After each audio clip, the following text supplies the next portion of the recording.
नमस्कार, मैं अशोक व्यास हूँ। मेरे आसपास जो 2 चेहरे आप देख रहे हैं, उनमें से कौन आपको बहादुर दिखता है और कौन आपको डरपोक दिखता है, इसका उत्तर आपको अभी देना नहीं है, सिर्फ सोचना भर है। क्योंकि इसके बारे में दावे दोनों तरफ से चल रहे हैं, किस तरह से चल रहे हैं, उसके बारे में कुछ चर्चा हम अभी करने वाले हैं, हमारे राजनीतिक विश्लेषक और बहुआयामी प्रतिभा के धनी राजेंद्र हर्ष जी के साथ। पर उन तक पहुँचने से पहले मैं याद करना चाहता हूँ, अमेरिका आते-आते मुझे यहाँ सुनने को मिला था कि if you want something in America, you have to ask for it। क्योंकि हम जब बड़े हो रहे थे तो हम इस तरह के भाव को लेकर बड़े हो रहे थे कि आपको क्या चाहिए ये दूसरा आपके कहे बिना ही समझ जाता है, अपने को मुंह खोलकर कहना नहीं चाहिए। ये संवेदनशीलता की एक परिभाषा जो भारत में थी वो अब वहां भी उस तरह ही नहीं दिखाई देती है। और खास करके जब आप सोशल मीडिया पर आते हैं तो सभी कहते हैं कि आप जब तक देखने वालों को बताएंगे नहीं कि वो आपके चैनल को लाइक करें, सब्सक्राइब करें, शेयर करें, कमेंट करें, तब तक वो क्यों करेंगे? तो बात सही भी है। तो मैं आपसे ये अनुरोध करके बात प्रारंभ कर रहा हूँ कि आप हैरम स्टूडियो को लाइक, शेयर, सब्सक्राइब करेंगे और अपने सुझावों से हमें लाभान्वित करेंगे तो हमारा उत्साह भी बढ़ेगा और चर्चा करने में एक और ऊष्मा बन जाएगी। तो ऊष्मा को लेकर हमारे साथ आ रहे राजेंद्र हर्ष जी, आपका स्वागत है। नमस्कार। नमस्कार अशोक जी। तो सबसे पहले सवाल यहीं से, ये जो कोई कह रहे हैं, बल्कि काफी लोग कह रहे हैं कि रायबरेली से जाके खड़े हो गए, अमेठी छोड़ दिया राहुल गांधी ने, तो वो डर गए और कांग्रेस इसको अलग तरह से बता रही है। आपका पहला पहला क्या रिएक्शन था, without getting into too much analysis? Ashok ji, मुझे वो वाक्य याद आ गया जब राहुल गांधी ने एक भाषण में कहा था, और आपने वो पिछले एपिसोड दिखाया भी था जो हम डिस्कस कर रहे थे, कि राहुल गांधी बोल रहे थे कि मैं जब उनकी तरफ देखता हूं तो थर थर कांपते हैं नरेंद्र मोदी। तो मेरे को ये लगा कि वो जो नरेंद्र मोदी को थर थर कपाने वाले थे और जो ऐसा भाषण देते थे अपने लोगों को, डरो मत, आज लोग उनके बारे में कह रहे हैं, मोदी उनको कह रहे हैं डरो मत, भागो मत। तो एक तरफ से कहा जा रहा है कि वो मेरे को देख के थर थर कांपते हैं, और दूसरी तरफ से मोदी कह रहे हैं कि वो जनता से डर रहे हैं, तो उनको कह रहे हैं कि आप अमेठी से डरो मत, भागो मत। मुझे आपने इस बात को याद दिलाते हुए कहा था कि जो लोग आरोप लगाते हैं कि नरेंद्र मोदी तानाशाह है, राहुल गांधी उसको ध्वस्त कर रहे हैं, क्योंकि वो कह रहे हैं कि वो ऐसे डर गए, कांपने लग गए। तो ऐसा डरने वाला तो तानाशाह हो नहीं सकता है, आपने कहा था। तो वो बात आपकी मुझे ऐसा लगा कि आपकी जो सूझबूझ है ना उसको और अधिक प्रमाणित करती है। तो आपके लिए तालियां बजाते हुए मैं आज की चर्चा को आगे बढ़ाना चाहूंगा। तो राहुल गांधी के बारे में सब कहते हैं कि वो लॉन्च हुए, फिर लॉन्च हुए, फिर लॉन्च हुए और लॉन्च होते जा रहे हैं। और उन्होंने चूंकि भारत की 2 बार यात्राएं की, तो ऐसा लोगों को लगा कि उनकी समझ जो है उसमें कई गुना वृद्धि हो गई है। आपको क्या लग रहा है कि ये नए जो राहुल गांधी, ये नए हैं या पुराने हैं, पुराने से बेहतर हैं या नहीं? देखिए, ऐसा है कि जब लॉन्च की बात करते हैं तो एक रॉकेट होता है, उनको एक बार लॉन्च करते हैं, वो जाके खत्म हो जाता है। दूसरा बहुत बढ़िया जो अभी बने हैं रॉकेट, जो जाते हैं स्पेस में, जाते हैं, वापस आते हैं, समुद्र में गिरते हैं, फिर वापस उसको लाया जाता है, वापस उसको भेजा जाता है, तो बार बार वो जाते हैं और बार बार स्पेस तक जाते हैं। अब ये मेरे को लगता है राहुल गांधी जी ऐसे एक यान है और ऐसे एक स्पेस क्राफ्ट है, वो जाते हैं वो, और जो उनका लक्ष्य वहां तक नहीं पहुंच के ही पहले पहुंच जाता है, समुद्र में गिर जाता है, फिर उनको लाया जाता है, फिर उनको छोड़ा जाता है, फिर वो तेज छलांग लगाते हैं। तो ये तो कोशिश तो करते रहना चाहिए, इसमें तो कोई दो राय नहीं तो है। इसमें मैं आपकी इस बात से सहमत होते हुए कि वो कोशिश बार-बार कर रहे हैं, इसके लिए तो उनकी सराहना करनी चाहिए। पर वो कोशिश कैसी कर रहे हैं, उसका प्रभाव क्या हो रहा है, उसकी चर्चा करते हुए मुझे याद आता है वो जानबूझकर या अनजाने में ऐसी बात कर जाते हैं जो आहत कर जाती है लोगों को। जैसे महाराष्ट्र में उनका अभी एक वीडियो वायरल हो रहा है, एक सभा से पूर्व उनको शिवाजी महाराज का जो एक प्रतिमा, एक स्वरूप जो भेंट किया जा रहा था। तो आप उनकी बॉडी लैंग्वेज में देख पा रहे हैं कि जब वो उनको दिया जा रहा है तो उसमें बिल्कुल इंटरेस्ट नहीं ले रहे हैं। वो सम्मान के साथ, मुस्कुराहट के साथ वो देख भी नहीं रहे हैं। और बल्कि वो जब सामने टेबल पर रखने लगता है देने वाला व्यक्ति, तो वो उसको कहते हैं पीछे ले जाओ, पीछे ले जाओ। अच्छा, वो जो बॉडी लैंग्वेज है जब कैमरा उस पूरे दृश्य को दिखाता है आपको, तो आपको सचमुच लगता है कि इनके मन में शिवाजी महाराज के प्रति श्रद्धा नहीं है। अच्छा, ये बात है कि नहीं है उसके बारे में तो हमें पता नहीं लगता है। लेकिन इसका जो ऑप्टिक्स बनता है वो कांग्रेस के और राहुल गांधी के विपरीत इसलिए भी जाता है क्योंकि शिवाजी महाराज जो है वो हिंदू हृदय हृदय सम्राट के रूप में उनकी ख्याति है। और एक इस बात को लेते हुए एक और बात जोड़ के फिर आपकी तरफ आता हूँ। एक और जगह ये हाल ही में आज या कल में उन्होंने संबोधन करते हुए ये कहा कि नरेंद्र मोदी समुद्र के नीचे गया, डर गया वहां पे, और कि भाई मेरा क्या हो जाएगा वगैरह। अच्छा, उस संदर्भ ये है कि जो द्वारिका में उन्होंने वहां जाके वो हाथ जोड़ा और वो सारा जो दृश्य था, उस सबसे नरेंद्र मोदी ने तो ये स्थापित कर दिया कि उनके मन में भारतीय संस्कृति के प्रति, यहाँ की परंपरा के प्रति जो श्रद्धा का भाव है और वो इस प्रकार के। और जब उसका वो उपहास करते हैं तो सिर्फ एक व्यक्ति नरेंद्र मोदी का नहीं कर रहे हैं, वो उस पूरी परंपरा या उनके प्रति श्रद्धा या उस भाव के प्रति श्रद्धा वालों के लिए भी वो उपहास जैसा हो जाता है, जिसको लेकर बीजेपी के जो प्रवक्ता है उन्होंने टिप्पणी भी ऑलरेडी कर दी। इस सबको आप कैसे देखते हैं? देखिए, ये जो आप राहुल जी के सारे व्यवहार की बात कर रहे हैं, ये वही राहुल जी है जो अपनी जनेऊ दिखाते थे, जो अपना गोत्र बताते हैं, जो पूजा करने पिछले 2019 को याद करें, हर मंदिर-मंदिर जा रहे हों। लेकिन ये सब एक स्ट्रैटेजी का पार्ट है। आप इसे ऐसा नहीं समझिए कोई गलती कर रहे हैं। उनको ये समझाया गया है। अब वो जिन्होंने समझाया है वो कितने राजनीतिक रूप से सफल हैं या उनकी कितनी उनकी कहना चाहिए कि राजनीतिक समझ है। उन्होंने ये समझा है कि हिंदू धर्म में कुछ जो लोग हैं, वो हमारे साथ हैं हमेशा। और वो इन सारी चीज़ों में नहीं पड़ते हैं कि धर्म जो है उसके बारे में बात करनी चाहिए या वो होना चाहिए। दूसरा, अगर हम हिंदू धर्म में से ओबीसी और शेड्यूल ट्राइब को अपने साथ ले लेंगे, तो उनमें से धर्म से रिलेशन कुछ नहीं है, वो हमारे साथ आ जाएँगे, तो हम उसकी जाति गणना और सब बात करेंगे। और अगर हम हिंदुओं के धर्म के प्रति अपना जो ऐसा प्रकट करेंगे कि हम उसकी तरफ नहीं हैं, क्योंकि पिछले चुनावों में ये बात चल पड़ी थी कि एक सॉफ्ट हिंदुत्व कांग्रेस ने अपना लिया है, इसलिए मुस्लिम वोट जो उनसे दूर हो गया, ऐसा उनको समझाया गया। तो किसी भी प्रकार के सॉफ्ट हिंदुत्व से दूर हो जाना चाहते हैं। तो वो अपना सम्मान जो है हिंदू प्रकृति की तरह और राम के प्रति या दूसरे के प्रति नहीं बताते हैं आज की तारीख में। और वो सोचते हैं ये बताने से मुस्लिम वोट कट जाएगा। तो अच्छा, उनका जो सारा गणित है कि मुस्लिम वोट, ओबीसी, दलित, शेड्यूल कास्ट, शेड्यूल ट्राइब और जो हिंदू एथिस्ट हैं, जो धर्म में विश्वास नहीं करते हैं, कम्युनिस्ट हैं, कम्युनिस्ट प्रकृति वाले, वो सब मिलकर के हमको फायदा होगा। इसलिए जो हमारे पर एक आक्षेप लगा पिछले 2019 में सॉफ्ट हिंदुत्व का, उस छवि को हमको हटाना चाहिए। उसी के ये सब कारण है, सोची-समझी चाल है। इसमें उनको अगर अच्छा लगेगा कि इससे फायदा होता है तो मंदिर-मंदिर जाएँगे, जनेऊ भी पहनेंगे, गोत्र भी बताएँगे और उनको लगता है इससे नुकसान है तो सब कुछ छोड़ देंगे। अच्छा, उनको जो लगता है उस लगने के बारे में आपको क्या लगता है, ये मैं आपसे पूछने के लिए एक और संदर्भ लेते हुए, हुँ। जब इस प्रकार की स्थिति होती है कि आप पिछले चुनाव से पहले तो बहुत सारे मंदिर-मंदिर की यात्राएँ कर रहे होते हो और इस बार चुनाव के पहले नहीं जाते हो, तो जनता को दिखता है ना कि ये कंट्रास्ट है। और जैसे आपने कहा कि ये शायद उनकी रणनीति का हिस्सा है, तो रणनीति के द्वारा जब चल रहे हो आप, तो आप स्वयं क्या हो? आपकी निष्ठा कहाँ है? आपका सत्य क्या है? इसके बारे में जनता थोड़ी-सी कन्फ्यूज़ हो जाती है और उसका अच्छा प्रभाव मतदाताओं के द्वारा कांग्रेस की तरफ आएगा ऐसा लगता नहीं है। एक और बात, पाकिस्तान के एक पूर्व मंत्री ने एक ट्वीट के द्वारा कहीं ये संकेत कर दिया जिससे लगता है कि राहुल गांधी जीत जाएँ, ऐसा वो फवाद नाम उनका है। उसको लेकर भी भारतीय जनता पार्टी भी बहुत आलोचना कर रही है। अब ये सारी बातें कहीं न कहीं मिल जाती हैं। इसको लेकर प्रधानमंत्री नरेंद्र मोदी ने पाकिस्तान के द्वारा राहुल गांधी के प्रति जो सकारात्मक रुख है, उसको लेकर भी एक टिप्पणी की गई थी। आप तक वो मैं पहुँचाता हूँ, फिर हम अपनी चर्चा जारी रखते हैं। डरपोक सरकार दुनिया भर में जा जाकर रोती थी। स्थिति कि पाकिस्तान वो वक्त चला गया जब हम दुनिया में जाकर के रोते रहे।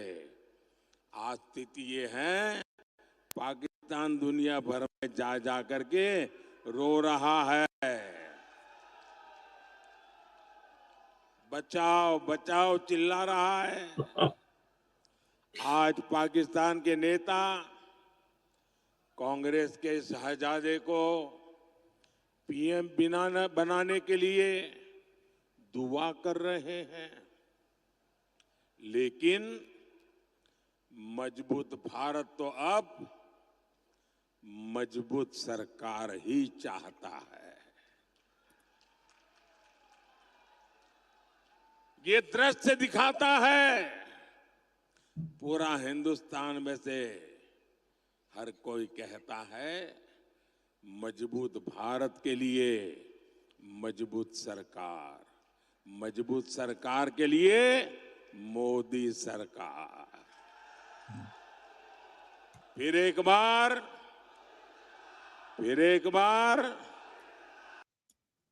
तो फिर एक बार मोदी सरकार, उन्होंने 400 पार यहाँ पे कहा नहीं वैसे, लेकिन देखिए ऐसा है कि politics is also an art of exaggeration and working in such a way that you connect with the emotion of your audience. ये काम मोदी जी भी करते हैं, ये काम कांग्रेस भी करती है। दोनों में से कौन अधिक कुशल है इस बात को लेकर पुल बनाने में, उसके बारे में आपका ऑब्जर्वेशन क्या है? ऐसा है कि दोनों ही कुशल हैं, लेकिन कौन ज्यादा लोगों को अपनी तरफ कर पाता है, किस, देखिए दोनों की अपनी अपनी राजनीति है। मोदी जी उन लोगों को जो हिंदू धर्म को तोड़ करके अलग अलग कर टुकड़ों में करना चाहते हैं, ये कांग्रेस का शुरू से रहा है। हिंदू धर्म को तोड़ो और मुसलमानों को जोड़ो, माइनॉरिटी को जोड़ो और एक सरकार बनाते रहे। और इसके अगेंस्ट में आरएसएस बहुत टाइम से काम कर रहा है। जब से आरएसएस का जन्म हुआ है, आज से करीब 100 साल होने आए हैं उसको, जिन्होंने तब से कहा है कि हमारा जो राष्ट्र का पराभव हुआ उस कारण है कि हिंदू धर्म जो है आपस में बट गया, हिंदू धर्म संगठित नहीं हुआ। तो अगर हिंदू धर्म संगठित होगा तो राष्ट्र का, हिंदू से डायरेक्ट राष्ट्र रिलेटेड है, क्योंकि यही एक राष्ट्र है जो हिंदू धर्म पर आधारित है, जहां हिंदू धर्म बहुसंख्यक है। तो अगर हिंदू धर्म आपस में बढ़ गए तो राष्ट्र बढ़ जाएगा और राष्ट्र टूट जाएगा और राष्ट्र आगे नहीं बढ़ पाएगा।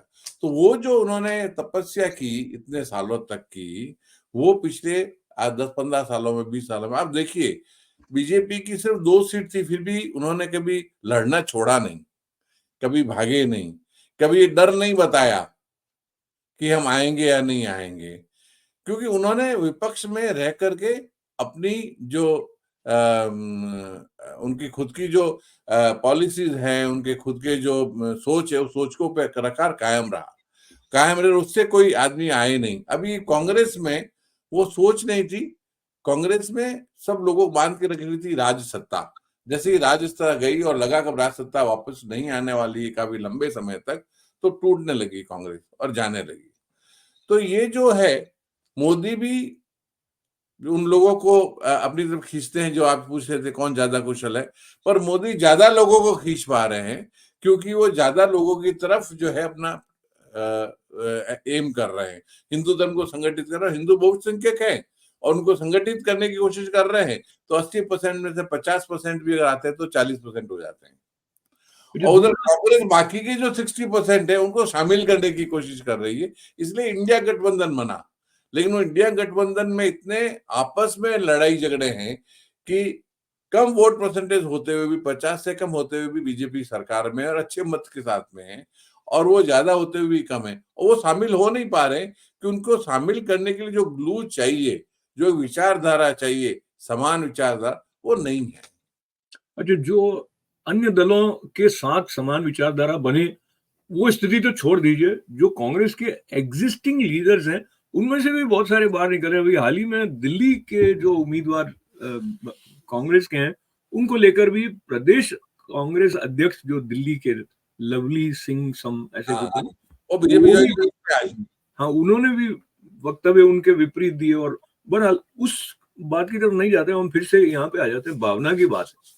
तो भावना को जगाने के लिए कई बार आप ऐसे संदर्भों की तरफ जाते हो जो या तो आपने एग्जैजरेट करके बना करके इस तरह से व्यक्त किया, जैसे वो मंगलसूत्र शब्द है ना, अभी सब अब चाहे आजकल महिलाएं मंगलसूत्र पहनती नहीं है, लेकिन वो एक्सरे करके आपके मंगलसूत्र तक चले जाएंगे, ऐसा वो इनहेरिटेंस और वेल्थ डिस्ट्रीब्यूशन वाले संदर्भ को लेकर मोदी जी ने कहा। तो वो बात एकदम हवा में है, वो घुल मिल गई हवा में।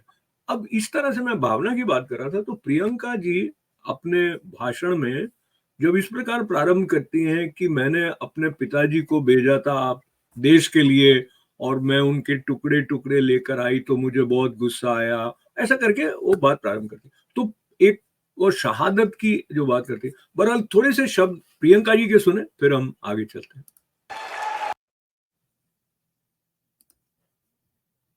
खड़े होकर मेरे पिता को देशद्रोही बोलते हैं। जब मोदी जी कहते हैं कि मेरे पिताजी ने कोई कानून बदल दिया अपनी मां से विरासत लेने के लिए, तो मेरे दिल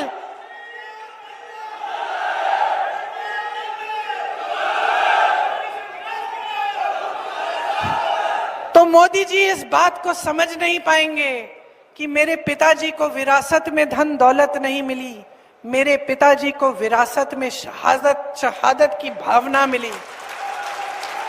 आप समझ सकते हैं, आप समझ सकते हैं, इस देश के किसान हो, इस देश की मिट्टी आपने सींची है अपने पसीने से, अपने इतने बेटे भेजे हैं सरहद पे। जब आपके बेटे शहीद होते हैं इस देश के लिए, तो मैं जानती हूं कि आपके दिल में क्या भावना है, क्योंकि वही भावना मेरे दिल में है। अच्छा, ये आपको लगेगा कि इनका प्रवाह अच्छा है, लेकिन इनकी जो बॉडी लैंग्वेज है उसमें पूरा एक आक्रोश व्यक्त करने का, असंतोष व्यक्त करने वाला भाव अधिक प्रमुख रहता है। ये राहुल जी के भी रहता है और प्रियंका जी के भी रहा। उसमें कोई विजन प्रेजेंट कर रहे हैं ऐसा नहीं रहता है। और फिलहाल मुझे लगता है जो भी क्लिप्स लेकर हम बात कर रहे होते हैं वो भी इसी प्रकार की क्लिप्स लेते हैं, जबकि मोदी जी अन्य बातों में भी बताते हुए 25 करोड़ आबादी को गरीबी की रेखा जो नीचे से ऊपर लाए गए, या किस तरह का इंफ्रास्ट्रक्चर डेवलपमेंट हुआ है, या क्या क्या एक प्रकार से सर्टिफिकेट इंटरनेशनल एजेंसीज की तरफ से भारत की आर्थिक स्थिति को लेकर दिए जा रहे हैं, इत्यादि बातें। पर तो विकास पे चर्चा चुनाव में कम होती है, भावना पर ज्यादा होती है।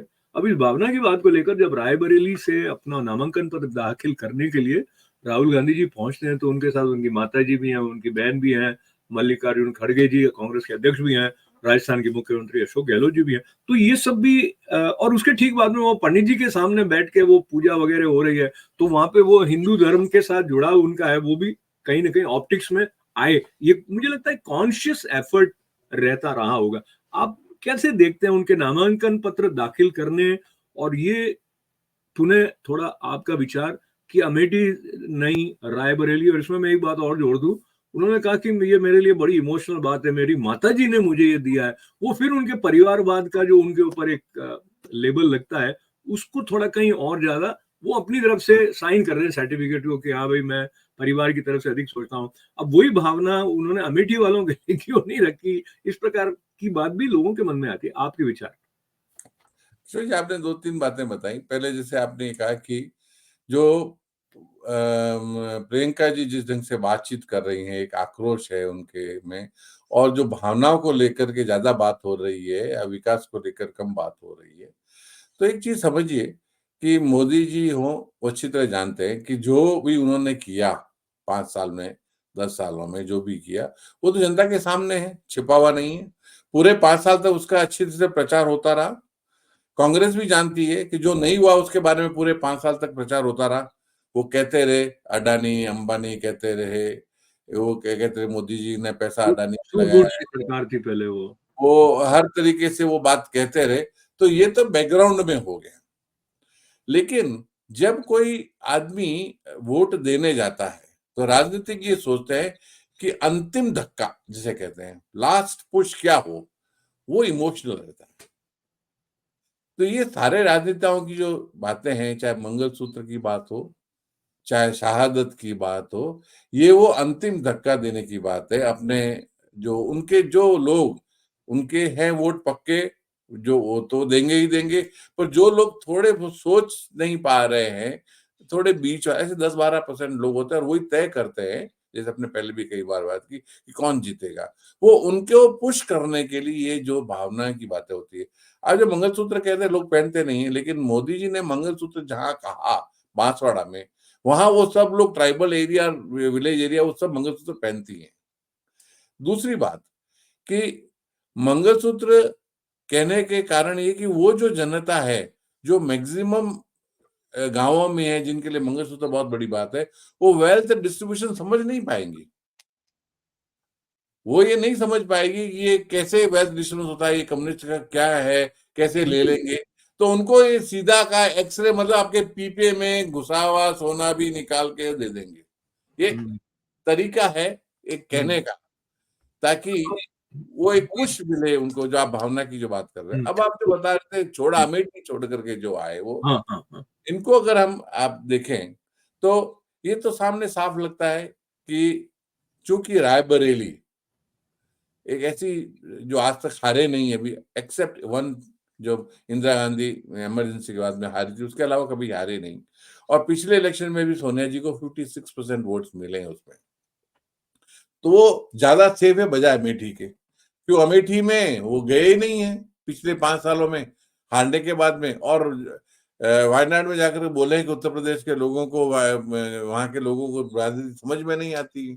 ये सब कहने के बाद में वापस जाने की हिम्मत तो नहीं करेंगे वो, तो डर तो है ही उनको, और वो डर है इसलिए रायबरेली आए। दूसरा वो कहते हैं हमारी फैमिली की है, तो फैमिली में तो प्रियंका भी है, वो अमेठी से लड़ सकते थे और प्रियंका रायबरेली से। ये वक्तव्य की फैमिली की है, वो कहीं ना कहीं जो प्रजातांत्रिक मूल्यों के ढंग से और जिस प्रकार का परिवारवाद का आरोप कांग्रेस का लगता है, वो बात आप बिल्कुल सही कह रहे हैं।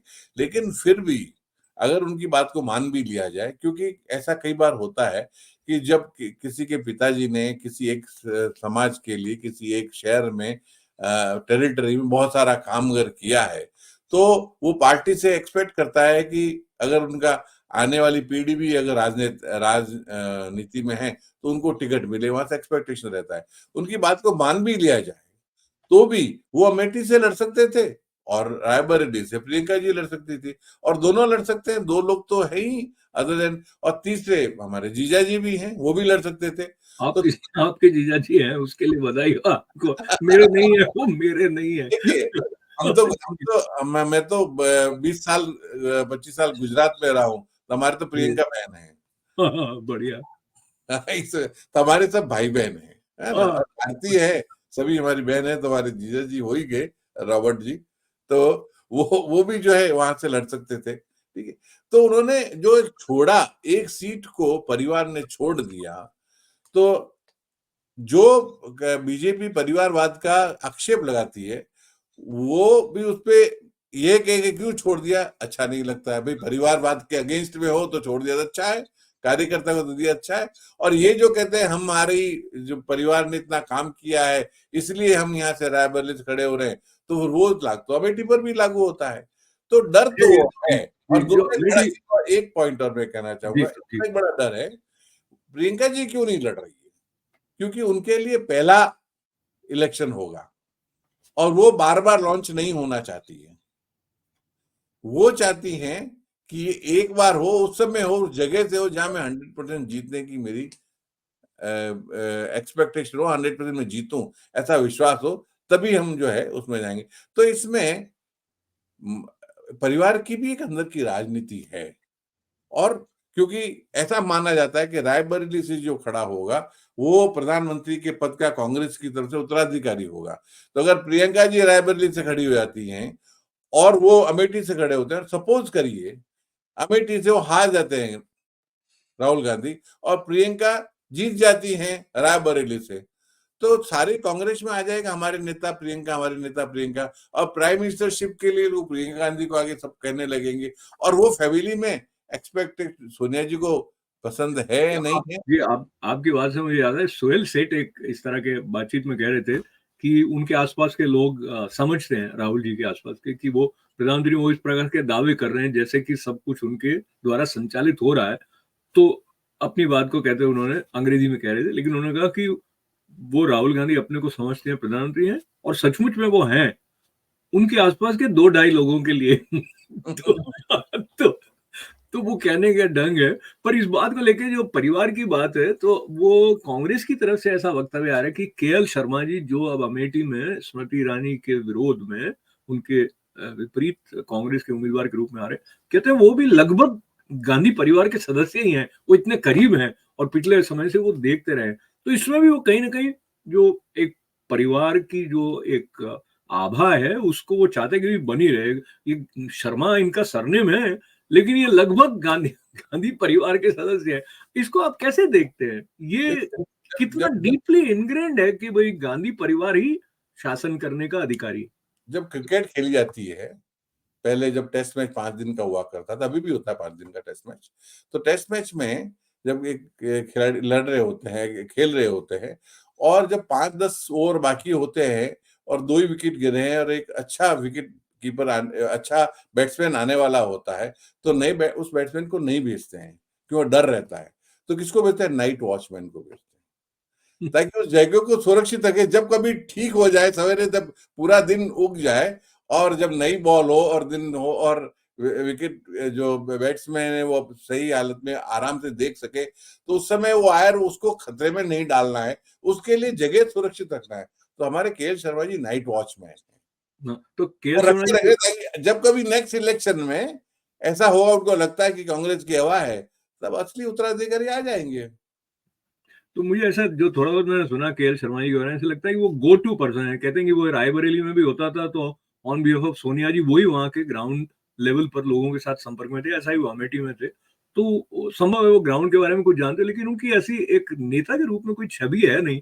इसलिए मुझे कोई बहुत प्रबल दावेदार जैसे या कोई डेंट विशेष रूप से कर सके स्मृति ईरानी के विपरीत बीजेपी के लिए, ऐसा मुझे व्यक्तिगत रूप से अभी नहीं लगता। एक और बात को लेते हैं जिसमें मोदी जी का जो संबोधन रहता है उसमें जब वो अपने आंसुओं की बात करते हैं, उस कंटेक्स्ट में मैं आपको पहले बताऊं कि प्रियंका गांधी अपने इसी संबोधन में, जिस कांश मैंने अभी आपको सुनवाया था, उसमें उन्होंने कहा कि जब आप उनको टीवी पे देखते हैं, प्रियंका जी कहती हैं कि जब आप मोदी जी को टीवी पे देखते हैं तो उनके कहीं एक धूल का कण भी नहीं है, एकदम साफ सुथरे कपड़े पहने हैं और बाल भी एक हिला हुआ नहीं है।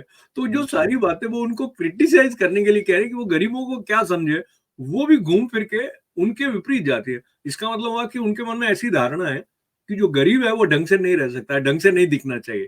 तो ये धारणा उनके हित में जाएगी कि अहित में जाएगी, वो प्रश्न चिन्ह लग जाता है। दूसरा, जब टीवी पर कोई पर्सनैलिटी प्रधानमंत्री रूप में आ रही है तो प्रेजेंटेबल होना तो देश के लिए अच्छी बात है। उसके आधार पर उनके द्वारा गरीबों की समस्या को समझने या न समझने के बारे में प्रश्न चिन्ह लगाना, तो उसका उत्तर भी जो अभी आप देखने वाले हैं, प्लस सभी लोग जानते हैं मोदी जी का बैकग्राउंड क्या है और इनका बैकग्राउंड क्या है। तो पहले मैं आपको ये दिखाता हूं, फिर आपकी टिप्पणी पे जाते हैं। मोदी के आंसुओं में अपनी खुशी ढूंढ रहे हैं। कहते हैं मोदी के आंसू अच्छे लगते हैं। ये निराश हताश लोग अब इतने कुंठित हो गए हैं। एक कहावत है, जाके जाके पांव न फटे बिवाई, जाके पांव न फटे बिवाई, सो क्या जाने पीर पराई। कांग्रेस के शाहजादे की हालत वही है।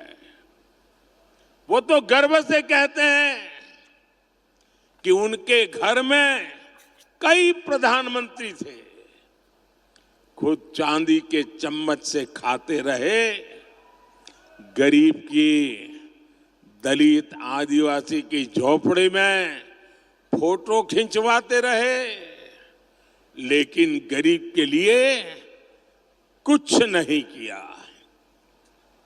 मोदी के 10 साल के सेवा काल में 25 करोड़ देशवासी गरीबी से बाहर निकले हैं। अच्छा, ये जो बात इन्होंने कही कि 25 करोड़ गरीबी से बाहर निकले और प्रियंका जी कह रहे हैं कि इन्होंने गरीबों के लिए कुछ नहीं किया, तो कैसे आप देखते हैं? और वो बार-बार ये कह रही थी कि इन्होंने तो कुछ किया ही नहीं, इन्होंने तो कुछ किया ही नहीं है। पर उन्होंने कुछ किया, नहीं किया, ये तो जनता अच्छी तरह जानती है। और वर्ल्ड बैंक ने भी कहा है कि इतने 25 करोड़ लोग जो गरीबी के ऊपर आए हैं, इसमें कोई दो राय नहीं है। तो ये तो, और गरीबों को जिनको पैसे मिल रहे हैं, जिनको खाने को अन्न मिल रहा है, जिनको गैस मिली है, जिनको घर मिले हैं, जिनको टॉयलेट मिले हैं, तो उनके लिए कुछ भी कहा जाए, वो जानते हैं कि उनको क्या मिला और क्या नहीं मिला है। तो इसमें उनके कहने से कोई फर्क नहीं पड़ता, लेकिन एक कहा जाता है, और वो कहने से कहाँ फर्क पड़ता है कि ऐसा होता है, और कई जगह हुआ है कि कुछ कारण, क्योंकि सेंटर देता है, लेकिन कुछ कारणों से जो लोकल सरपंच है या कोई अधिकारी है या स्टेट गवर्नमेंट उस पर काम नहीं कर रही है, तो कुछ तक वो चीजें नहीं पहुंच पाती है। तो कम से कम वो जो जिनके पास वो चीजें नहीं पहुंच पाई और जिनको उसका गुस्सा है, उनके वोट तो मिलेंगे, कांग्रेस को ऐसा सोचते हैं, और सोचते मिलते भी हैं। कोई 100% वोट तो बीजेपी को नहीं मिलते हैं। तो ऐसे लोग हैं जिनको जो एक्सपेक्टेशन उनकी थी वो पूरी नहीं होती हैं, और जो मोदी जी की जो उनके सारी स्कीमें हैं वो उन तक पहुंच नहीं पाती हैं।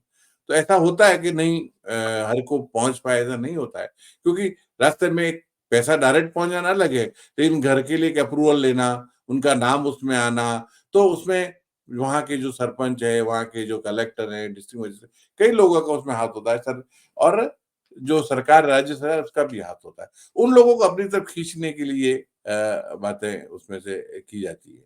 तो और जहां तक आप जो कह रहे थे कि मोदी जी इतना अच्छे दिखाई देते हैं, जैसे कि सीधे अभी ब्यूटी सैलून से बाहर निकले मैं नहीं हों। कह रहा था, प्रियंका जी कह रही थी। मैं नहीं, उनको कोट कर रहा हूँ। जी। हाँ, नहीं भी कह रहे हो, हाँ, लेकिन लेकिन मैं सहमत हूँ। वास्तविकता है, हाँ, हाँ, वास्तविकता है हाँ, हाँ, कि हाँ। आजकल केवल बीजेपी के, केवल मोदी जी नहीं, किसी भी नेता को देख लीजिए, जब टीवी पे आते हैं या कहीं पर भी आते हैं, तो ऐसा लगता है जैसे ब्यूटी सैलून से बाहर आ रहे हैं। ये बदलाव पिछले 25 सालों में, 20 सालों में आया है, जब से टीवी आया है।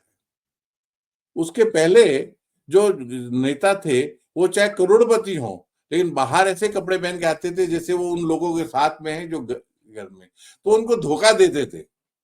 ऐसा अब सिर्फ अरविंद केजरीवाल कर रहे थे, उनको भी आप देने नहीं दे रहे हो अभी धोखा। नहीं, वो तो अभी की बात है, मैं बात कर रहा हूँ 20-25 साल पहले। हाँ, हाँ। वास्तव में जब नेता आते थे तो उनके, चाहे, और अच्छे अच्छे नेता, उनको धोखा नहीं दे रहे, पर उन्हीं के बीच में से आए थे। जॉर्ज फर्नांडिस हो गए, चरण चौधरी चरण सिंह हो गए, ये वो देवीलाल जी हो गए, ये सब वो लोग थे जो कपड़ों पर और अपने रंग रूप पर, राजनारायण जी हो गए, मोरारजी देसाई, फिक्र नहीं करो, एक अलग, एक कहना चाहिए, एक जनरेशन थी। लेकिन देखिए, समाज आज इतना बदल गया है। अलग है। एक मिनट मुझे बात करने दीजिए कि जी। जब हम चीफ प्राइम मिनिस्टर की बात करते हैं, तो जब प्राइम मिनिस्टर पूरे देश को रिप्रेजेंट करता है, और जब हम कहते हैं कि हम 5वीं सबसे बड़ी आर्थिक व्यवस्था है, हम 3री सबसे बड़ी आर्थिक व्यवस्था बनने वाले हैं, हमारे यहाँ पर इतनी प्रगति हो रही है, और वो अगर प्राइम मिनिस्टर के हाव भाव में और पहनावे में और शक्ल पे नहीं दिखाई दे, तो ठीक नहीं है। इसलिए जो जो हमारा हम एक छोटे से बच्चे को भी जो घर से बाहर लेके जाते हैं, तो ऐसे ही नहीं ले जाते, घर में कैसे ही घूमता हो, बाहर जाते अच्छी तरह कपड़े पहन के जाते हैं। हम भी जाते हैं, बाहर जाते हैं, शादी में जाते हैं या किसी के पास जाते हैं, तो अच्छे ढंग से अपना तैयार होकर जाते हैं। और ये तो एक सामान्य चीज है, इसमें तो खुश होना चाहिए। इसलिए किसी का ये कहना कि वो ऐसे, और उनका समझ में आया नहीं हो, तो मोदी जी का बैकग्राउंड सब जानते हैं कि कहाँ थे वो, कहाँ पैदा हुए, कितने साल तक आरएसएस में उन्होंने प्रचारक रहे, और ट्रेन में सेकंड क्लास डब्बे में वो एक नीचे कागज अखबार बिछा के सोते निकले। हम भी निकले हैं, वो भी निकले हैं। तो वो तो जनता को जानते हैं, और ये भी जानते हैं कि गांधी परिवार से जो निकले उनको ऐसा कभी मौका मिला नहीं। और आज जब भी वो यात्रा पे भी निकलते हैं, तो इतने साजो सामान के साथ निकलते हैं, उनके साथ में उनकी जो पूरा एक जिम होता है, उनका खाने पीने का सिस्टम होता है, एक एयर कंडीशन उनकी गाड़ी होती है, और कंटेनर में घर बनाया जाता है। तो वो तो है ही, उनके साथ पे निकलते सब जानते हैं। तो ये बात तो, जो फर्क है वो फर्क है, इसमें कोई दो राय नहीं है। और जितना मोदी जी समझते हैं आम जनता को, उतना राहुल जी नहीं समझ पाएंगे। पर अभी उन्होंने यात्राएं करना शुरू की है तो शायद समझ जाए। ये जो आप कह रहे हैं ना वो नहीं समझ पाएंगे, उससे प्रियंका जी की बात मुझे याद है, उन्होंने बार बार ये कहा कि मोदी जी मेरा दर्द नहीं समझ पाएंगे, मोदी जी गरीबों की मुसीबत को नहीं समझ पाएंगे। तो समझ किसकी कैसी है, वो मतदाता क्या समझता है वो तो हमको जून 5 को पूरा पूरा पता चलेगा। पर फिलहाल हम वहां चलते हैं जहां आप देखेंगे कि किस प्रकार से जो कांग्रेस की तरफ से अपनी बात पहुंचाई जाती है, उनका जो ऑफिशियल यूट्यूब चैनल है वहां पर जो समाचार प्रस्तुत किए जाते हैं वो किस तरह से देख रहे हैं। जब लोग कह रहे हैं कि राहुल जी डरपोक या, तो वो इसको ऐसा मान रहे हैं कि राहुल अमेठी से नहीं खड़े हुए, ये राहुल जी के लिए नहीं, स्मृति ईरानी के लिए नुकसान हो गया, क्योंकि लोग उनको जानते इसीलिए हैं क्योंकि राहुल जी के अगेंस्ट में वो है। तो ये भी आप थोड़ा सुने, उनका पार्ट है समाचार ऑफिशियल यूट्यूब चैनल। आइए। बात है, कांग्रेस का एक साधारण कार्यकर्ता ही बड़े बड़ों पर भारी है। कल एक मूर्धन्य पत्रकार अमेठी के किसी कार्यकर्ता से व्यंग में कह रही थी कि आप लोगों का नंबर कब आएगा टिकट मिलने का। लीजिए आ गया। प्रियंका जी धुआंधार प्रचार कर रही हैं और अकेले नरेंद्र मोदी पर भारी पड़ रही हैं। इसको देखते हुए जरूरी था कि उन्हें सिर्फ अपने चुनाव तक सीमित ना रखा जाए। प्रियंका गांधी कोई भी उपचुनाव लड़कर सदन पहुंच जाएंगे। आज स्मृति ईरानी की सिर्फ यही पहचान है कि वो राहुल गांधी के खिलाफ अमेठी से चुनाव लड़ती है। अब स्मृति ईरानी से वो शोहरत भी छिन गई। अब बजाय व्यर्थ बयानबाजी के स्मृति ईरानी स्थानीय विकास के बारे में जवाब दें। जो बंद किए अस्पताल, स्टील प्लांट और आईआईटी है उस पर जवाब देना होगा। तो ये बात थोड़ा सा अनसुनका था और मुझे लगा कि कांग्रेस भी अपनी तरफ से एक एंटरटेनमेंट वैल्यू बना रही है। कई लोग राहुल जी के कुछ वीडियो शेयर कर रहे होते हैं, वो खटाखट भी अभी तक लोगों के मन में खटखट कर रहा है और कभी कभी उनको गुदगुदा देता है। उनकी अभिव्यक्ति की शैली है। और मैं ये कहना चाहूँ कि मैं राहुल जी को डरपोक नहीं मानता हूँ। अगर वो डरपोक होते तो इतनी बार उनके नेतृत्व में कांग्रेस की जिस तरह की परफॉर्मेंस रही, उसके बावजूद वो इतने हौसले के साथ में जनता के सम्मुख जा रहे हैं, तो वो साहसी तो है, डरपोक तो नहीं है। क्या कहना चाहेंगे आप? देखिए, डरपोक कहने का कोई अर्थ ही तो एक बोलचाल की भाषा है, जी। लेकिन उनके पास में और कोई चारा भी नहीं है राजनीति के अलावा, और ज्यादा से ज्यादा वो यही कर सकते थे कि वो सारा, जब ना उनको जो क्रेडिट और डेबिट मिलता था जीत और हार का, वो में हार ज्यादा आ रही थी तो उन्होंने अपना प्रेसिडेंट अध्यक्ष पद छोड़ दिया कांग्रेस का, और खड़गे जी अब लेने को तैयार है, वो सारा जो जिम्मेदारी है वो लेंगे। लेकिन नेता जो है वो तो राहुल गांधी रहेंगे। तो जीत अगर कहीं होगी तो राहुल गांधी, क्योंकि वो सबसे ज्यादा वही प्रचार कर रहे हैं, और हार होगी वहां ऑर्गेनाइजेशन बराबर काम नहीं किया तो खड़गे जी। बहुत सारी बातों में मुझे एक बात याद आती है। प्रधानमंत्री उस समय डॉक्टर मनमोहन सिंह जी थे, अमेरिका में थे, और उनकी अनुपस्थिति में एक जो निर्णय ले लिया गया था संसद में, उसका पन्ना पत्रकारों के सामने मस्त होकर के राहुल जी ने फाड़ के उसको बाद में वो जो बात राहुल जी ने कही थी, जो कि सड़क पर कही थी, संसद में नहीं कही थी, वो मान्य हो गई। इसका मतलब वो एक प्रकार से संविधान से जो चुनी हुई सरकार थी उसके भी ऊपर थे। लेकिन आप उनका उनका साहस देखिए, अब वो कह रहे हैं कि ये संविधान को नष्ट कर रहे हैं, जबकि वो कर चुके हैं, उससे कहीं आगे वाली चीजें हैं जिसके बारे में हम लोग अक्सर सुनते रहते हैं कि सरकार एक्चुअली कहाँ से चल रही थी। पर हम फिर से आते हैं और समापन की तरफ जाने से पहले आपको मैं एक और वीडियो में नरेंद्र मोदी जी जिस वोट जिहाद का जिक्र कर रहे हैं, वो भी एक गंभीर मसला है। उसके पहले अशोक जी, वो जो कह रही थे, जो कांग्रेस की जो चैनल वाली जो प्रवक्ता है या न्यूज लीडर मान लीजिए आप, एंकर है, वो जो कह रही थी कि उन्होंने इसलिए फ्री रखा है प्रियंका जी को, मोदी पे भारी पड़ रही है, और ताकि वो जगह जगह प्रचार कर सके और उपचुनाव में उतार जाएगी कभी भी। तब मेरा सोच में ये कह रहा हूं, इसका मतलब कि वो मान रही हैं कि प्रियंका जी राहुल जी से ज्यादा प्रभावी है, क्योंकि राहुल जी तो दूसरी बार लड़ा रहे। राहुल जी तो वायनाड से जीत चुके, और अभी जब जगह जगह जाकर के प्रचार करने के लिए प्रियंका जी को तैयार कर रहे हैं और राहुल जी को फंसा रहे हैं रायबरेली में। इसका मतलब वो कांग्रेस ये मानती है कि Priyanka is a better leader than Rahul. ऐसा मेरे को लगता है उनकी आधिकारिक बात है। की बातों को आप बिटवीन द लाइन्स पढ़ने में बड़े माहिर हैं आप, ये तो मुझे मानना पड़ेगा। जो पहली वाली बात आपकी थी वो भी एकदम तर्क के साथ जुड़ी हुई थी, और मुझे लगता है कांग्रेस वाले आपके पास कंसल्टेंसी के लिए आ जाएंगे। वो उनके पहले जो कंसल्टेंट थे वो तो अब उनके साथ है नहीं है नहीं, उन्होंने लिया नहीं, बहुत बढ़िया कंसल्टेंट मिले थे उनको। उनकी बात मान नहीं रही थी कांग्रेस। मुख्य बात ये थी राहुल जी अपनी मर्जी से जो करना चाह रहे थे वो थे। बहरहाल इस वीडियो की तरफ बढ़ते और चर्चा जारी रखते। जिहाद के नाम पर आतंकी हमले होते थे, तब उन आतंकियों की वकालत में सबसे पहले कांग्रेस के लोग आते थे। कश्मीर में अलगाववादी जिहादियों की मेजबानी तब के प्रधानमंत्री करते थे, तस्वीरें मौजूद है। मुंबई में आतंकी हमला हुआ 26/11 को,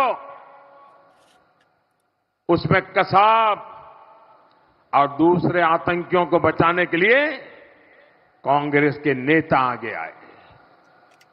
मुंबई आतंकी हमले के जिहादियों को बचाने के लिए किताबें लिखी गई, कांग्रेस नेताओं ने उसे रिलीज किया। दिल्ली में बाटला हाउस एनकाउंटर में जिहादी आतंकवादी मारे गए तो कांग्रेस की मैडम, उनके आंखों में आंसू बह रहे थे, रुकते नहीं थे। ये कांग्रेस के नेता कह रहे हैं। अफजल गुरु को फांसी हुई, उसे माफी दिलाने के लिए इसी इकोसिस्टम के लोग सुप्रीम कोर्ट से लेकर राष्ट्रपति तक पहुंच गए थे। और अब ये लोग देश में वोट जिहाद करने का नारा लगा रहे हैं। तो ये जो वोट जिहाद टर्म है राजेंद्र जी, इसको थोड़ा एक्सप्लेन करें, क्या कहना चाह रहे हैं? क्या एसपी की कैंडिडेट है इकरा करके, हसन से शायद यूपी में, और बहुत पढ़ी लिखी हैं, फॉरेन से आई है, उनकी फैमिली भी राजनीति में रही है। उन्होंने एक भाषण में कहा है, जो उनकी जो मुस्लिम कॉन्स्टिट्यूएंसी है उसमें मुसलमानों के बीच में, कि हमको वोट जिहाद करना है और इसलिए जो मुस्लिम बीजेपी को अगर कोई वोट देगा तो उसको हम मुस्लिम धर्म से बाहर कर देंगे, ऐसा कुछ उन्होंने कहा। मुस्लिम धर्म से बाहर कर देंगे या समाज से बाहर, ऐसा कुछ उन्होंने कहा, और हमको वोट जिहाद करना है। तो ये वोट जिहाद की भाषा जो है वो वहां से आई, और उसका रेफरेंस दे रहे जो एसपी की कैंडिडेट हैं इकरा करके लेडी हैं, वो उसका रेफरेंस दे रहे हैं। ये तो जिहाद जो हम समझते हैं वो जो जितने भी आपके टेररिस्ट है वो इस वर्ड को यूज करते हैं, कभी हम इसको जिहाद का जो शब्द है उसको, और उसी को लेकर के वोट जिहाद की जब बात करते हैं तो सही मायने में ये एक तरीके से धर्म को लेकर के, और धर्म को लेकर सब तरफ से बात हो रही है। बीजेपी भी इस तरह की कुछ बात ममता जी ने भी पश्चिम बंगाल में कही, और आपने वो भी ज्यादा पुरानी बात नहीं है जब सनातन धर्म के बारे में डेंगू है और नष्ट होना चाहिए ऐसा, और वो भी कांग्रेस के अलायंस दल थे हैं, और उसके बाद कांग्रेस की तरफ से प्रमुखता से उसके विरोध में या उसकी निंदा करने के लिए कोई वक्तव्य आज तक आया हो ऐसा मैंने नहीं देखा। आपने सुना कुछ राहुल जी ने उनकी आलोचना की हो? नहीं, क्यों करेंगे? जिस कॉन्स्टिट्यूएंसी में उनको वोट चाहिए उन कॉन्स्टिट्यूएंसी में अगर करेंगे तो उनको वोट नहीं मिलेंगे, ऐसा उनका सोच है, मानना है। सोच कितना सही है गलत है वो तो 5 तारीख को पता चलेगा। लेकिन एक चीज हम भूल गए जब हम बातचीत कर रहे थे कि अमेठी से नहीं खड़े हुए, तो सोचे उन कार्यकर्ताओं का क्या हाल है। वो हमें देख रहा था टीवी में, इतने खुश हो रहे थे कि राहुल गांधी हमारा आएंगे। अंत वहां बाहर वो उनकी बनी हुई थी, वो क्या कहते तैयारियां कर ली थी उन्होंने, सारे बड़े बड़े पोस्टर्स की और गाड़ियों की जिसपे लिखा हुआ था सब कुछ तैयारी कर चुके थे वो। और सारे कार्यकर्ता, एक कार्यकर्ता तो ये कह रहा था जो उनको कि नहीं हम इसके लिए राहुल गांधी को, तो उन्होंने पूछा जो सामने जो इंडिया टुडे की एंकर थी कि मैं जब उधर गई थी पिछली बार तो आप तो उनके साथ खड़े थे स्मृति ईरानी के साथ में, तो वो शब्द यूज करता है कि मैं भूतपूर्व अंधभक्त हूं और जो हम कांग्रेसियों ने पिछली बार गलती कर दी स्मृति ईरानी को वोट दे करके, उसका हमको प्रायश्चित करना है। इसलिए हम चाहते हैं राहुल भैया आए और राहुल भैया नदारद हो गए। तो उनकी जो इच्छा, उनकी जो आशाएं थी, उन पे कुठाराघात हुआ। दूसरा, इंडिया गठबंधन में आज समाजवादी पार्टी जिस प्रकार से पूरे जोर शोर से लड़ रही है, आप देखिए मुलायम सिंह के परिवार में हर सदस्य लड़ रहा है किसी न किसी सीट से, और पूरे जोर शोर से लड़ रहे हैं। उसी में उनके जो एक साथी हैं, वो अगर एक सीट पे एक अच्छा कैंडिडेट नहीं दे रहे हैं, वो अगर, मैं कहता हूँ राहुल नहीं लड़ते, प्रियंका लड़ लेती वहां से। तो राहुल और प्रियंका से बेटर कैंडिडेट तो केएल शर्मा जी नहीं है, 100% नहीं है। तो अगर वो एक अच्छी फाइट देते तो उन लोगों का भी मनोबल बढ़ता, एक इंडिया गठबंधन का भी मनोबल बढ़ता। तो ये मनोबल तो टूटा है, चाहे हम कुछ भी कहें, ये मनोबल पे तो कुठाराघात हुआ है। तो उनका भी, उनको सोचना चाहिए था कार्यकर्ता का। फिर केएल शर्मा जी के लिए तो एक गोल्डन अपॉर्चुनिटी है कि स्मृति ईरानी के से जीते या हारे, लेकिन अच्छे खासे अगर वोट ले आए, और सपोज करिए कि पिछली बार वो 60,000 वोटों से जीती स्मृति ईरानी और इस बार 40,000 वोटों से जीते, यानी राहुल से भी ज्यादा वोट ले आए, तो उनकी स्थिति कितनी बढ़ जाएगी कांग्रेस में। तो तो ये उनके नेता बनने का एक बहुत बड़ा उनको अवसर मिला है। और स्मृति ईरानी तो जब नहीं थी एमपी वहां से, तब भी मंत्री थी। और स्मृति ईरानी का राजनीतिक जो है वो तो जब वो मोदी के सामने के अगेंस्ट में उन्होंने अपना आंदोलन किया था गुजरात में, तब से स्मृति ईरानी जो है राजनीति में है। तो स्मृति ईरानी चूंकि बहुत जबरदस्त नेता हैं, इसलिए उनको राहुल जी के सामने खड़ा किया गया। राहुल जी के सामने खड़े होने से जबरदस्त नेता नहीं हो जाती है वो। और उनकी वो कई बार उनके संवाद जब हुए हैं तो उन्होंने ऐसा कहा कि राहुल जी बहुत एरोगेंटली एक्ट करते हैं। ये बात जो प्रेजेंटर थी अभी कांग्रेस के यूट्यूब चैनल की, उनके अंदर भी आती थी कि भाई सारा क्रेडिट जो स्मृति ईरानी की ग्लोरी का है, वो इसलिए कि वो राहुल जी के अगेंस्ट में खड़ी हुई। तो मतलब या तो कॉमेडी करने में मुझे लगता है कांग्रेस नहीं, ये तो बड़ी बात है, इसमें कोई दो राय नहीं है। इसमें इसको जो कहते हैं कि राहुल गांधी को हरा करके जीतने से जो स्मृति ईरानी का प्रभाव पार्टी में बढ़ा है, उसमें कोई दो राय नहीं है। जाइंट किलर के नाम से जो भी होते हैं, चाहे राजनारायण जी अपने बारे में कुछ भी नहीं थे उनके राजनीति की, लेकिन उन्होंने इंदिरा गांधी को हरा दिया तो बहुत बड़े नेता हो गए। नहीं, वो बात पुरानी तो ठीक है, लेकिन अभी ये कहना कि उनकी पहचान इन्हीं के कारण है, वो गलत है। वो गलत है, वो गलत है। मैं भी अपनी बात को स्थापित करने के लिए justify मुझे करना पड़ा। स्मृति ईरानी उनके कारण ही है, ऐसा नहीं है, लेकिन वो one of the feather in cap है। वो तो खैर बिल्कुल सही है। तो चलते चलते जब हम डर की बात कर रहे हैं और भारत के सामने जो चुनौतियां हैं उसको लेकर न केवल जो राजनेता हैं उनके मन में, आम आदमी के मन में भी जो कंसर्न्स रहती हैं उसको भी हम डर की संज्ञा दे सकते हैं। अब ये डर या कंसर्न्स को एड्रेस करने की दृष्टि से जिस प्रकार का नेतृत्व प्रधानमंत्री नरेंद्र मोदी जी ने दिया है और जिस प्रकार की छवि कई ऐसे कारणों से कांग्रेस की बन गई है, जिसमें ऐसा लगता है कि उनका जो राष्ट्रीयता का भाव है वो कहीं ना कहीं राष्ट्र को विभाजित करने के साथ जुड़ा हुआ है। जैसे अभी भी वो सब जगह जो जातीय जनगणना की बात करते हुए जितनी आबादी है उतने ही संसाधन मिले इत्यादि कह रहे हैं, तो वो अलग अलग टुकड़ों टुकड़ों में देख रहे हैं, वो पूरे राष्ट्र को एक साथ देख रहे हो ऐसा लगता नहीं है।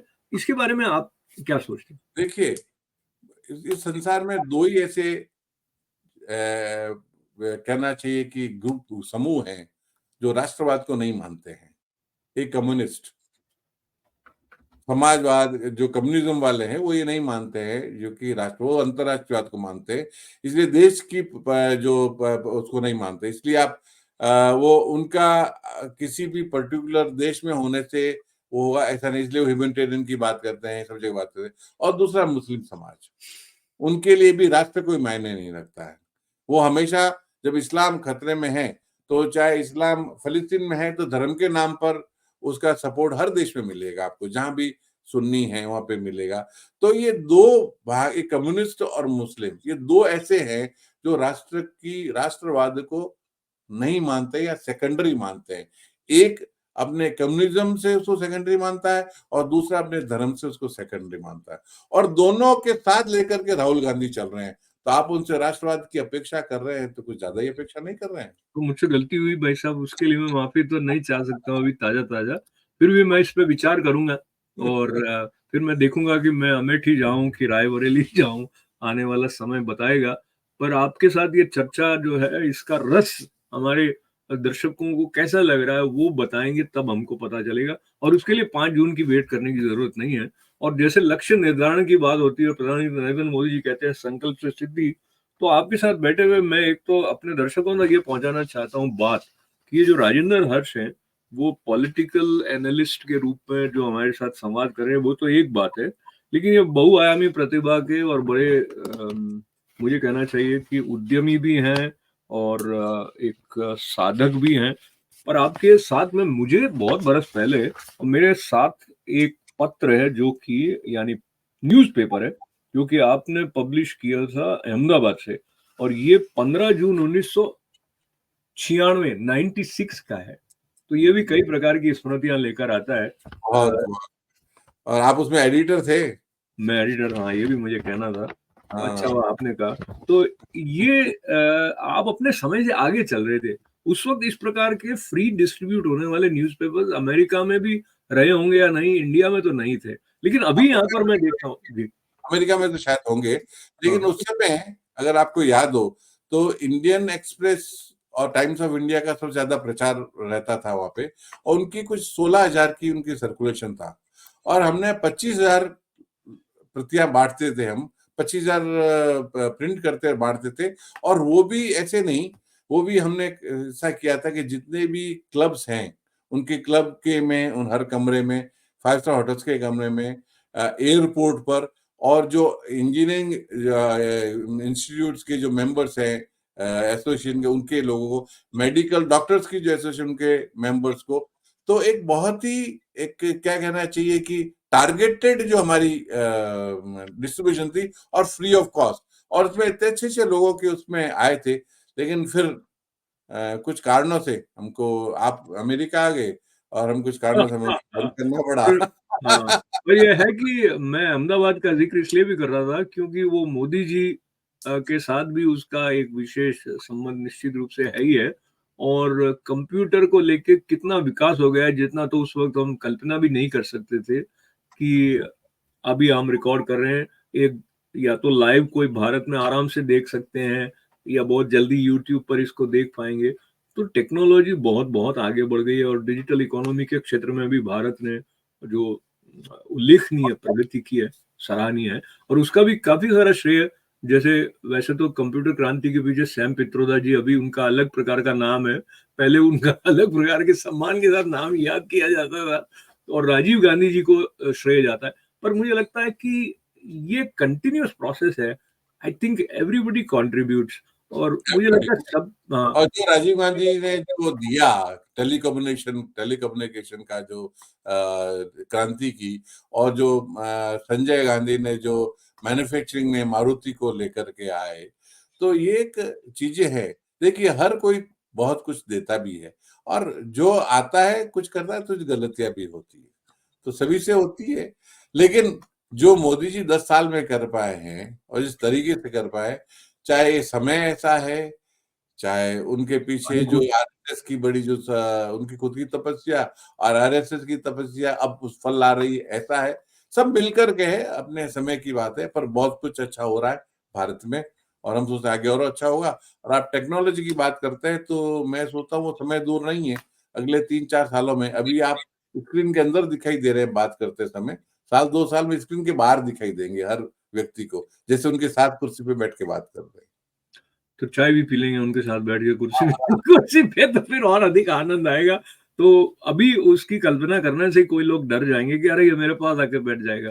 तो फिलहाल हम डर से बाहर निडरता की तरफ बढ़ते हैं, आपका आभार व्यक्त करने के साथ साथ। भारत का ये जो प्रजातांत्रिक उत्सव चल रहा है, ये शांतिपूर्वक चले, सब अधिकाधिक लोग अपने मत का प्रयोग करें, और जो भारत प्रेमी हैं वो पूरे उत्साह के साथ में इस ओर ध्यान दे रहे हैं, जिसमें से मैं और आप भी शामिल हैं। आप शार्लेट में बैठे हुए, मैं न्यूयॉर्क में बैठा हुआ हूँ, लेकिन भारत माता हमारे हृदय में बैठी हुई है। तो भारत माता की जय जयकार करते हुए आपका आभार, सबके लिए बहुत बहुत मंगल कामनाएं। और फिर एक बार ये तो दोहराना ही चाहिए कि आपको ये लाइक सब्सक्राइब करना है, और हम भी एक लंबा लक्ष्य बनाएंगे कि अधिकाधिक हमारे जो सब्सक्राइबर बने। तो राजेंद्र भाई, आपके साथ यदि मैं ये कहूँ कि चुनाव समाप्त होने से पूर्व हम कम से कम 10,000 तक पहुंच जाए, तो ये लक्ष्य अचीवेबल है कि नहीं है? बिल्कुल है, क्यों नहीं है? बिल्कुल, मोदी है तो मुमकिन है। मोदी है तो मुमकिन है, संकल्प से सिद्धि है, तो फिर जय श्री और राम और जय हिंद। जय जय शंकर। और जय श्री राम के बिना भी काम नहीं चलता है, और जय श्री कृष्णा तो है ही है। है ही है।